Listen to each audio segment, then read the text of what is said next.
Waktunya bagi Anda sekarang.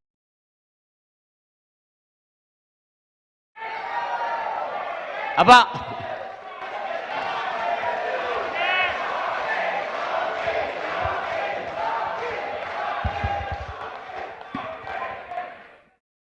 Yang teriak pasti anak muda tuh. Lagi.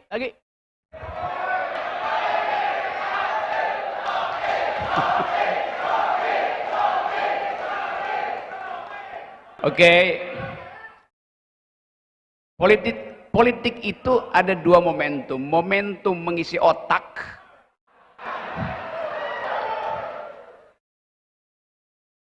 Dan momentum mengumpulkan suara.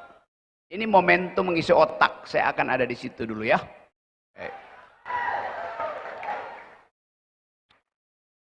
Pertanyaan pertama, kenapa saya diundang di sini? Kenapa saya diundang oleh Partai Umat yang identitasnya adalah Islam? Apa karena saya Islam?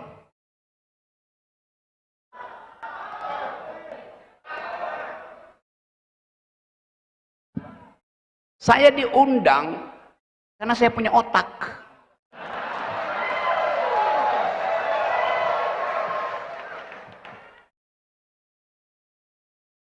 Dan itu kapital pertama yang diberikan oleh Tuhan pada manusia, otak.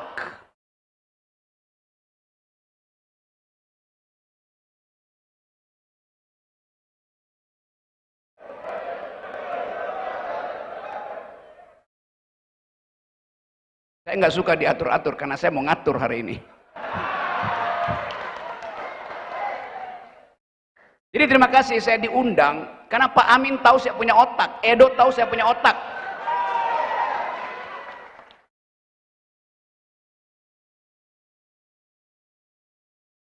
Ada banyak anak muda yang saya temui di daerah dan menitip salam pada Pak Amin, pada Edo yang muda.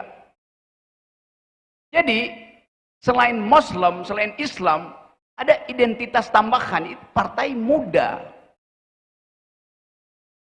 Maka saya usulkan ada tagline, yang muda yang berumat.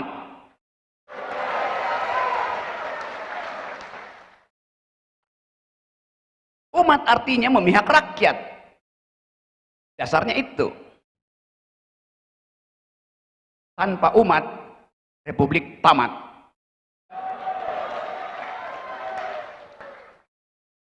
Itu yang disebut politik identitas.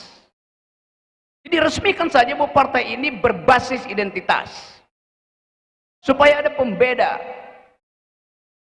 Umat yang berotak. Otak pasti ngundang otak. Dengkul ngundang dengkul.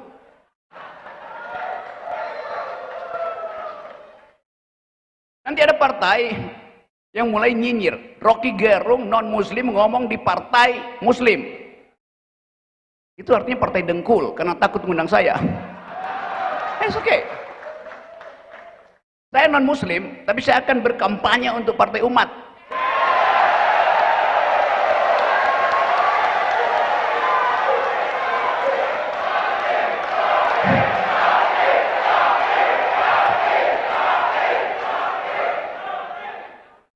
Kita akan kampanye dengan argumen, bukan dengan sentimen.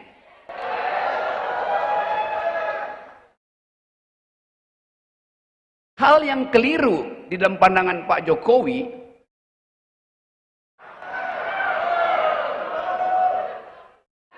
saya hanya meneruskan kekeliruan yang dideteksi oleh Pak Amin, itu menganggap bahwa politik identitas itu buruk. Yang kacau penggunaan kata politik identitas. Identitas itu adalah definisi antropologi. Setiap manusia tumbuh di dalam identitas. Dalam politik, sesuatu itu berubah menjadi identitas kalau dia direkognisi, diakui. Karena itu sebetulnya istilah dalam ilmu politik bukan politics of identity, tapi politics of recognition. Islam direkognisi bukan karena jumlahnya yang memang secara antropologi banyak, Tapi peran historisnya, itu dasarnya tuh.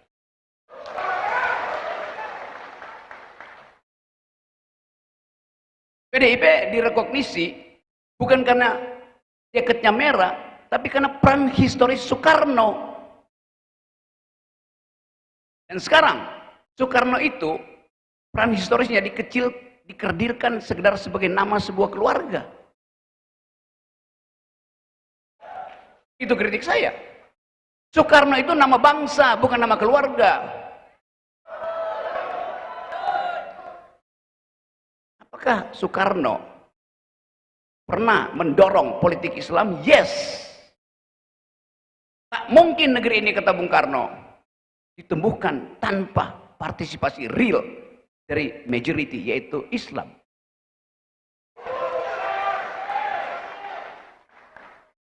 Seluruh tradisi berpikir bangsa ini dihasilkan oleh percakapan berbasis argumentasi. Sekarang argumen itu mau dihilangkan dengan mendorong orang untuk masuk di dalam kecurigaan identitas. Justru di dalam identitas itu ada percakapan. Bayangkan kalau kita nggak punya identitas, kita bercakap-cakap dengan diri sendiri. Jadi saya ulangi bahwa resmikan bahwa identitas itu diperlukan untuk membuka percakapan. Yang nggak mau bercakap-cakap memang nggak punya otak. Slogan NKRI harga mati, merdeka. Hal-hal semacam itu yang saya ingin ubah di dalam cara kita berpolitik. Saya masuk pada keadaan hari ini, yaitu tema hari ini. Gelagat penundaan pemilu, gelagat penundaan pemilu. Tadi saya baca berita tadi pagi, sudah 60% dari kepala daerah, bupati, wali kota, diangkat oleh presiden melalui Menteri Dalam Negeri. Sudah 60%. Di Jawa udah 80%, di Indonesia sudah 60%. Apa artinya? Pejabat daerah diangkat oleh presiden di tahun pemilu. Itu masalahnya. Diangkat berapa lama? PLT itu 2,5 tahun. 2,5 tahun itu separuh dari tahun pemilu. Alasannya apa? Sementara, kedaruratan. Mana ada darurat setengah dari tahun pemilu. Pelaksana tugas. Sementara oke, 2 minggu oke, 2 bulan oke. Ini 2,5 tahun tanpa legitimasi. Apa enggak bangke itu? Jadi itu adalah peralatan presiden untuk mengendalikan pemilu. Belum mulai dia udah menang, dia udah menguasai 60% seluruh Indonesia melalui aparat yang diangkat tanpa dipilih rakyat. Di Jawa 80% itu. Jadi kalau pemilu mau ditunda, peralatannya udah ada. Gubernur, bupati datang ke daerah, bujuk rakyat. Ini karena kesulitan ekonomi, maka kita mau tunda, dikumpulin di alun-alun. Tapi supaya kalian tidak kecewa, kami bawain BLT. Kan itu, nenteng goodie bag, tas dibagi-bagi. Tapi kita tunda dulu pemilu ya. Apa fungsi PLT? Bagi-bagi BLT. Buat membujuk rakyat untuk menunda pemilu. Kalau pemilu akhirnya harus dijalankan karena desakan moralitas demokrasi, dia juga siap. Karena dia udah punya 60% seluruh Indonesia, 80% pejabat di Jawa. Jadi lengkaplah kemaksiatan politik istana.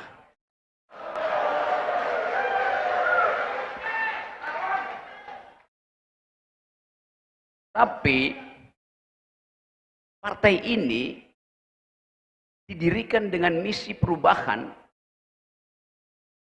dan diucapkan dari dalam batin. PLT itu dia mangut-mangut di depan tuannya yang mengangkat dia. Legitimasi partai ini tidak didasarkan pada kebatinan manusia untuk menghasilkan keadilan. Itu kuat sekali fondasinya tuh.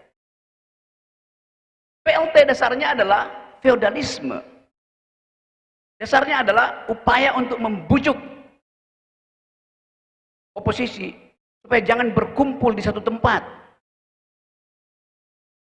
Jadi saya ingin ada kepastian bahwa isu keadilan yang tadi diuraikan cermat oleh Pak Kusnul harus kita breakdown sebagai isu politik sampai ke tingkat dasar. Tadi malam saya masih ada di kaki Gunung Gede, bertemu dengan petani yang resah karena akan ada eksplorasi panas bumi di Gunung Gede. Itu gunung tempat saya setiap minggu saya ada di situ. Naik ke puncak Gede, turun lagi tuh. Jadi kemarin saya datang untuk membela hak rakyat itu supaya tidak digusur oleh sebuah korporasi besar. Rakyat kepala desa di situ tamat SD. Dia bilang begini ke saya, "Bang, kalau saya posting foto kecil melalui HP saya, seseorang yang sedang mengukur tanah rakyat dan kita kenal orang itu siapa, bakal kena undang-undang ITE enggak?" Pertanyaan rakyat kecil yang cemas dengan keadaan politik. Dia paham bahwa dia dengan mudah ditangkap dengan tuduhan menyebarkan kebencian. Padahal dia cuma mau foto seseorang, mungkin dia petugas yang sedang mengukur tanah rakyat yang tidak digusur, yang sedang menancapkan alat untuk mencari panas bumi. Ada kecemasan tanpa ada sosialisasi.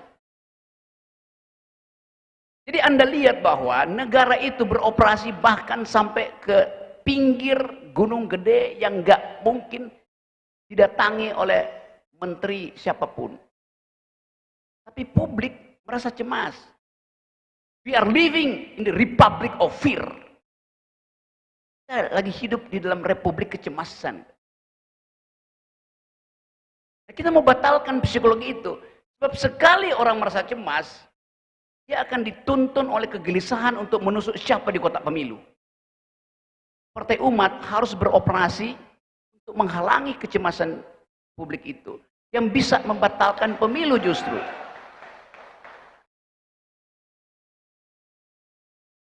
Kalau kita lihat keadaan ekonomi sekarang, semua data yang diucapkan oleh presiden, oleh menteri-menteri itu omong kosong.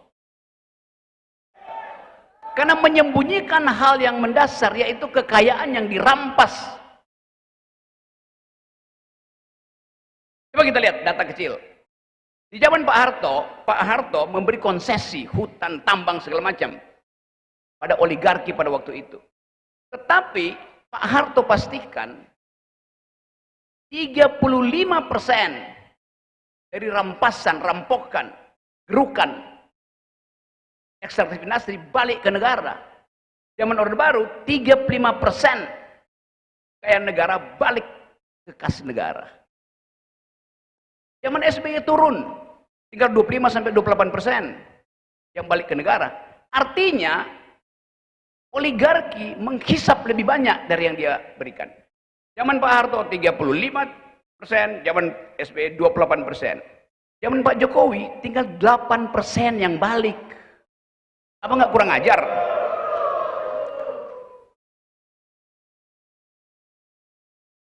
Itu keadaan real di kita.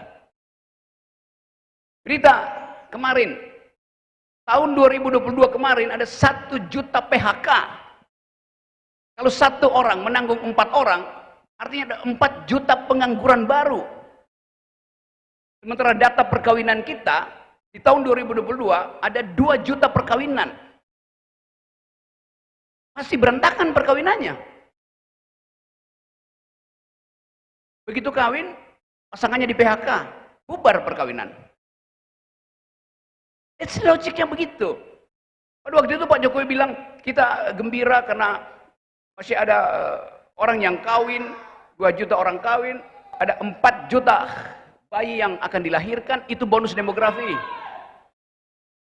Di mana ada bonus demografi, orang melahirkan dalam kesulitan ekonomi, bayi itu pasti sengsara. Selamat datang Pak Gadot, langsung naik ke bang. Lanjut. Oke.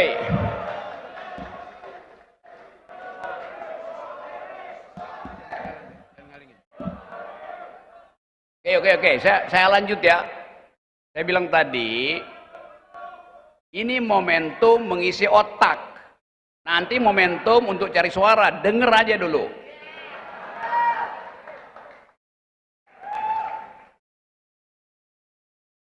Saya terangkan tadi soal keadaan di dalam negeri dan kecemasan kita membayangkan masa depan. Kecemasan membayangkan masa depan.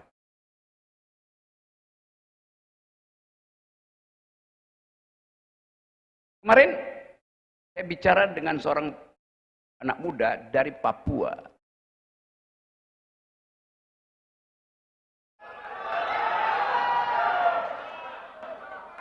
Saya tahu kalian mengalami kesulitan kan? Yaitu kesulitan untuk merdeka.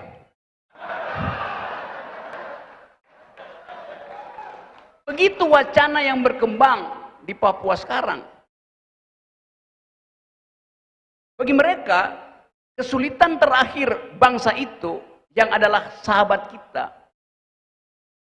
Kesulitan untuk merdeka. Jadi bayangkan ucapan pemisahan diri, secesionism, tumbuh di mana-mana. Kalau Papua kita sudah tahu dari 20 tahun lalu. Bupati Meranti juga mau merdeka.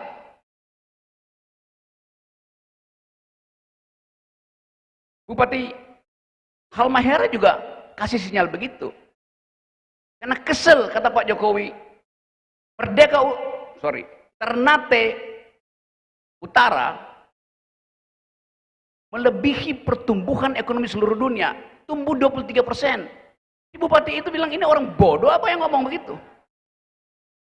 Karena dia ngomong tentang agregat, padahal yang numbuh cuma 4 orang yang menguasai nikel batubara di situ. Jadi presiden selalu mengambil data makro yang sifatnya agregatif tanpa melihat disparitas. Disparitasnya tadi ditunjukkan oleh Husnul. Jadi kita ada di dalam pembohongan statistik. Itu yang terjadi di kita. Semua ini mau kita katakan supaya diberitakan pada rakyat bahwa penipuan negara terhadap rakyat sangat sistematis.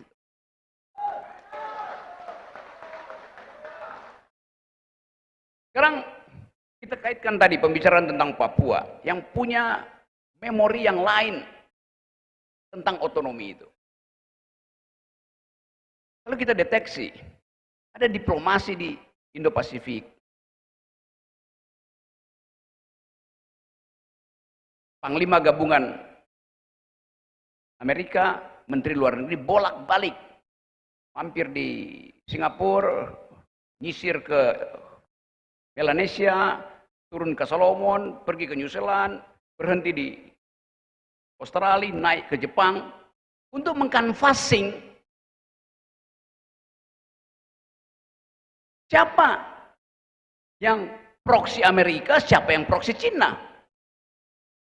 Jadi 2024 nanti ketegangan politik Indonesia akan tumbuh bersamaan dengan ketegangan politik di Indo-Pasifik. Yang jarang dibicarakan orang. Australia kemarin menurunkan semua CCTV di seluruh negeri itu buatan Cina. Australia mencopot semua CCTV buatan Cina karena diteliti bahwa di situ disimpan chips intelijen. Di kita di sini mainan anak-anak itu bahkan ada di Bawa meja ketua-ketua partai.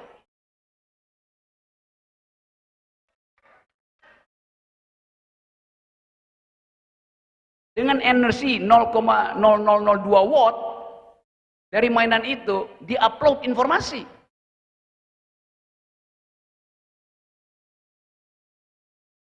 Jadi negeri ini rentan dipermainkan oleh transaksi proksi politik global. Nah, sekali lagi, kalau kita balik pada apa sebetulnya yang diniatkan oleh Partai Umat, itu kebersihan politik. Dan figurisasi itu ada pada Pak Amin.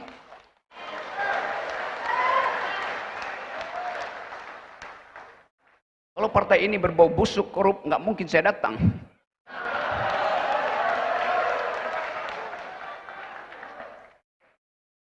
Kalau partai ini wirawiri di koalisi, pasti saya semprot. Koalisi yang dari awal dimaksudkan untuk membelah rakyat. Hari ini koalisi, besok konferensi pers untuk membentuk koalisi baru. Apain coba? Jadi keteguhan sebuah partai adalah dia tahu identitas dia, dan dia tahu misinya, dan dia tahu arahnya, dan dia tahu timingnya. Saya tahu teman-teman di sini datang dari tradisi akademis, basisnya Muhammadiyah. Saya udah kasih kuliah kira-kira separuh Universitas Muhammadiyah, yang 180 universitas itu. Baginda sudah datang di situ. Itu yang namanya captive market politik, yaitu the intellectual.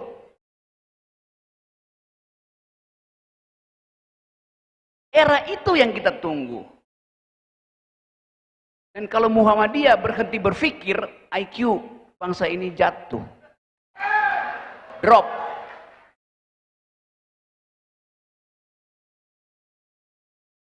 Saya mau terangkan ini sebagai potensi kita untuk mengkader negeri ini dengan kekuatan intelek.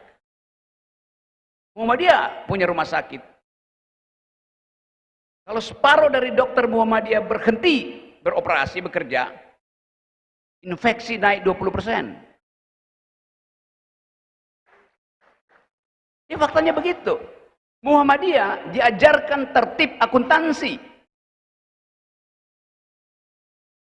Saya mau katakan, saya mau hubungkan itu dengan kenapa orang melihat Partai Umat itu partai yang berpikir, partai yang tertib profesionalnya. Itu yang mesti dimajukan sebagai tema untuk mengatasi kedunguan yang diucapkan oleh istana sebagai politik identitas. Itu dasarnya kan.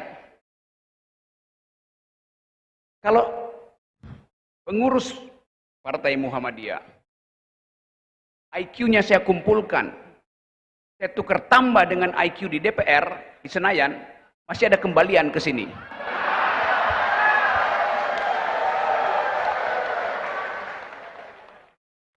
Jadi saya kunci aja bahwa kita sedang menghidupkan politik yang basisnya adalah pikiran. Karena itu yang tidak ada selama 7 tahun ini.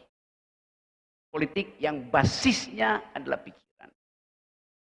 Dan saya percaya bahwa kecerdikan dan kecerdasan Partai Umat akan menggemparkan politik di 2024. Yang kali itu sekali lagi, lakukan konsolidasi dan koalisi akal sehat terutama dari teman-teman yang muda. Ucapkan sekali lagi bahwa yang muda yang berumat.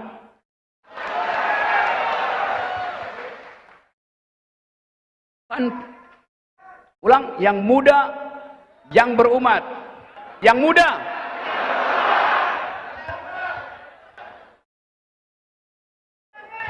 Yang kedua, tanpa umat, republik tamat. Tanpa umat. Assalamualaikum warahmatullahi wabarakatuh. Terima kasih Bang Rocky Gerung.